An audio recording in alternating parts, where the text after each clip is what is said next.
Today is our NTI Day 4. I hope everybody is staying caught up with their work.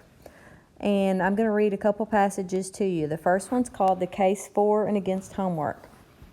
Teachers should not abandon homework. Instead, they should improve its instructional quality. Arguments against homework are becoming louder and more popular, as evidenced by several recent books, as well as an editorial in Time magazine that presented these arguments as truth without much discussion of alternate perspective. At the same time, a number of studies has provided growing evidence of the usefulness of homework when employed effectively. According to Kahn, teachers should only assign homework when they can prove that the assignments are beneficial. For example, involving students in activities appropriate for the home, such as performing an experiment in the kitchen, cooking, doing crossword puzzles with family, watching good TV shows, or reading. Finally, Kahn wants teachers to involve students in deciding what homework and how much they should do. Some of Kahn's recommendations are good. For example, it makes good sense to only assign homework that's beneficial to student learning instead of assigning homework as a matter of policy. Many of those who conduct research on homework recommend this practice. However, Kahn's belief that research does not support homework is wrong. Homework has decades of research supporting its effective use. Certainly, inappropriate homework may produce little or no benefit. It may even decrease student achievement. All three of the books criticizing homework provide strong anecdotes showing this. Schools should strengthen their policy to ensure that teachers use homework properly.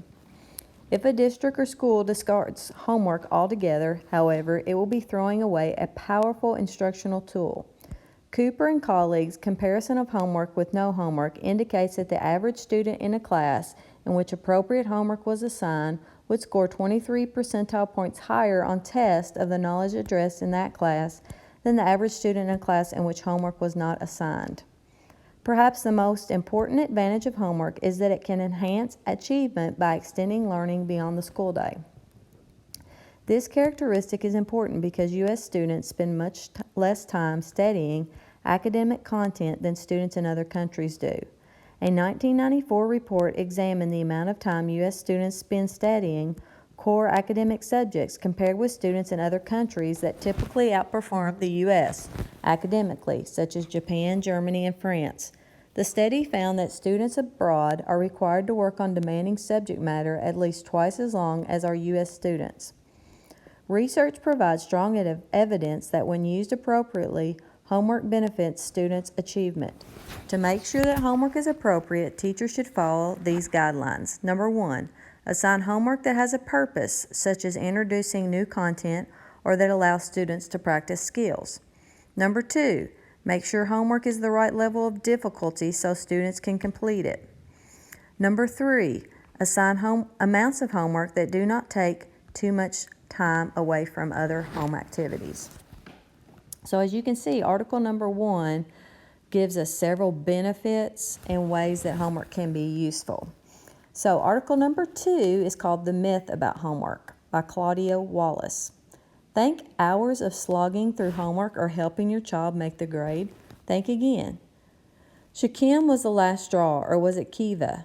My 12-year-old daughter and I had been drilling social studies keywords for more than an hour. It was 11 p.m. Our entire evening had, as usual, consisted of homework and conversations, aka nagging about homework.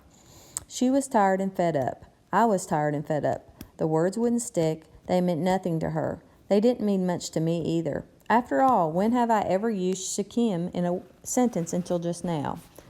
2 books cite studies, surveys, statistics, along with some hair-raising anecdotes on how a rising tide of dull, useless assignments is oppressing families and making kids hate learning.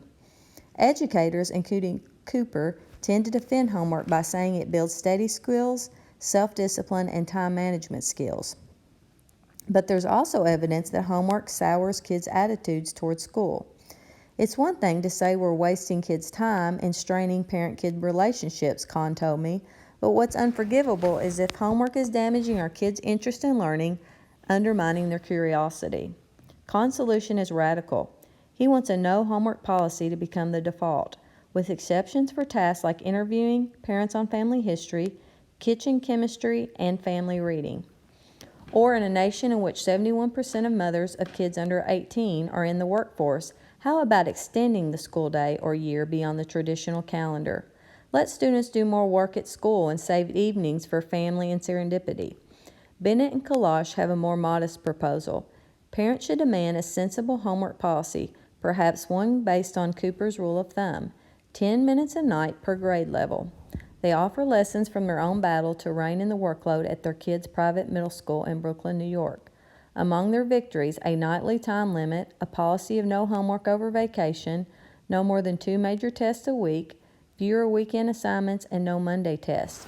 More parents in homework-heavy districts need to take these types of actions.